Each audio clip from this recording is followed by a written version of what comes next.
Welcome to Aman water, where every drop counts. After sedimentation, filtration, and analyses, there is one last step that we don't see, we don't smell, but that can literally save lives: disinfection.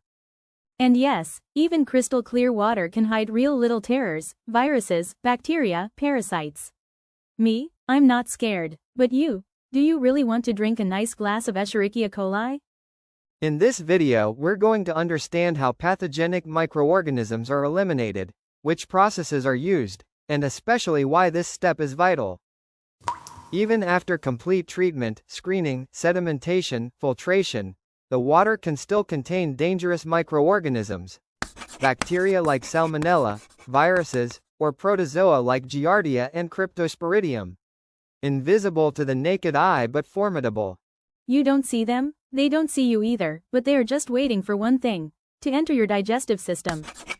The risks: severe diarrhea, hepatitis, parasitic infections, sometimes even epidemics. That's why we need a final barrier, efficient and fast, to neutralize these pathogens before distribution. Disinfection is a bit like the last security checkpoint at the airport. You think everything is clean, but we check anyway, because one single mistake can hurt a lot. Disinfection is not the beginning, it's not even the heart of the treatment. It's the very last step, right before the water is sent to your tap. Basically, we remove the big stuff first, then the small stuff, and at the end we attack what we can't filter. This final position is not random. If we added a disinfectant too early, it would be consumed by suspended matter, organic compounds, or react uncontrollably. At the end of the chain, the water is clear, clean, perfect for disinfection to be fast and targeted. By placing this barrier just before distribution, we ensure the water remains microbiologically safe all the way to your glass. There are several disinfection techniques. They don't all have the same efficiency, cost, or side effects. The most commonly used are chlorine, chlorine dioxide, ozone, and ultraviolet rays, UV. 4 techniques, 4 personalities. You'll see, each one has its own style. The most well-known is chlorine. We've been using it for more than a century. It's inexpensive, easy to dose, and above all, it has a residual effect. A small amount stays in the water all the way to your tap to protect it during the journey. Yes, but isn't it what gives water that weird taste? Exactly. And that's not all. When reacting with organic matter, chlorine can form undesirable byproducts like trihalomethanes. That's why in some cases we prefer more targeted solutions. Chlorine dioxide, for example, is a more powerful disinfectant in certain conditions, especially against biofilms in pipelines.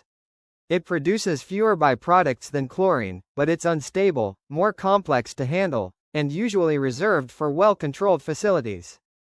This one is not used blindly. You need to know what you're doing. And then comes ozone, very effective, especially against viruses and resistant microorganisms. It acts very quickly without leaving taste or residues, but once injected, it disappears. There is no protection afterward. Basically, it hits hard but doesn't stay. Finally, UV. These are lamps that emit light capable of destroying the DNA of microbes. They leave no trace, do not change the taste or chemistry of the water. But be careful. Like ozone, they have no residual effect. If the water is recontaminated afterward, there is no barrier left. Super effective, but everything must be perfectly adjusted: flow rate, dose, water clarity. Each technology has its advantages. Some provide long-term protection, others are extremely powerful at the exact moment of treatment but leave nothing behind. The choice always depends on the context, the budget, and especially the quality of the water to be treated.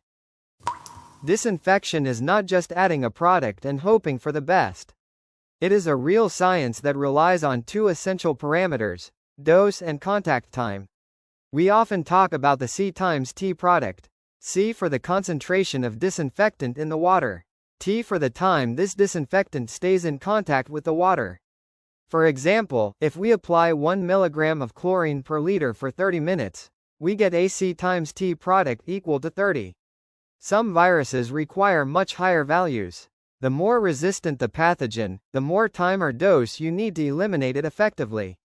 But if you add too much disinfectant, be careful, there's a downside. Because yes, disinfection can produce side effects. This is especially the case with chlorine, which can react with organic compounds in the water to form substances called disinfection byproducts.